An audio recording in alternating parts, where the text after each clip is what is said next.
And hello, you lovelies. I am just walking out of Joker 2, Folie. This is my out of the theater review. We're doing a non-spoiler, longer one later in the week, and a full spoiler this weekend. But out of the theater, I have to say, this is a very interesting combination of tones. A lot of people that are worried about the music, it is a musical. This movie is very much Mindhunter meets La La Land, and I liked that about it. This is an odd film. This is a weird film. This is a depraved film, and I can like something and not plan to see it again for a very long time. And that's kind of my experience in Joker 2. I loved that Joker 1 had a lot to say. Even if I didn't like a lot of what it was saying, it was so committed to its message. And I think this film is kind of fighting itself with a lot of its message, because a lot of the things that make Joker 1 work, this film struggles to address, and the message becomes muddy.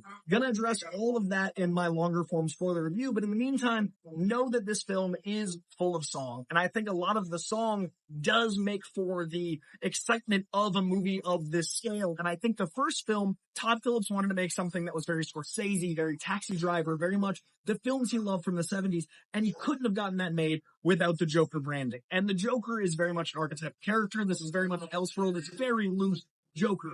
This film is even looser Joker and very loose Harley Quinn. There are some tropes, there's some stuff they're playing with. There's actually a surprising amount of Easter eggs. If you're a Batman fan, there's fun stuff to look out for. But as far as these characters, they're used very loosely. I'm okay with that as an Elseworld, but know that you're not getting a Joker and Harley Quinn, can't even do quotes right. It is something that is using those characters to make a musical, a big vaudevillian monstrosity of a film that frankly doesn't get made. So I think in the same way Joker 1 was used to make something Scorsese, this one is making a musical in the world of Scorsese. It's making something that wouldn't get made. And I think that is both its strength and its weakness, because a lot of the choices it has to make in making a musical undermine a lot of the messages from the first film. So I enjoyed this film visually. It is absolutely stunning. I enjoyed this film narratively. It is absolutely captivating. It is a wonderful experience of art. I was enamored, personally mesmerized by the performances, by the story that's being told, but I did like that I didn't know how it was going to end.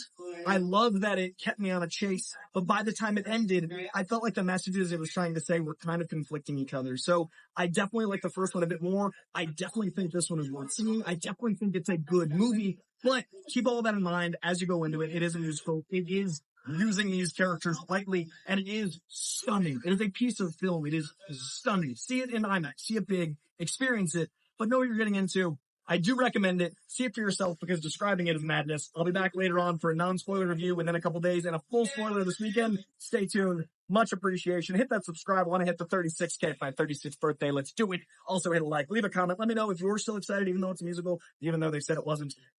We were lied to. It's La La Land, but inversed. It's Al Denal. Also, no, Denal Al. Also, spoiler-ish, because we're at the end of the video, if you're still here. The way they use song is, I think, very genius, because it is an inversion on the laugh.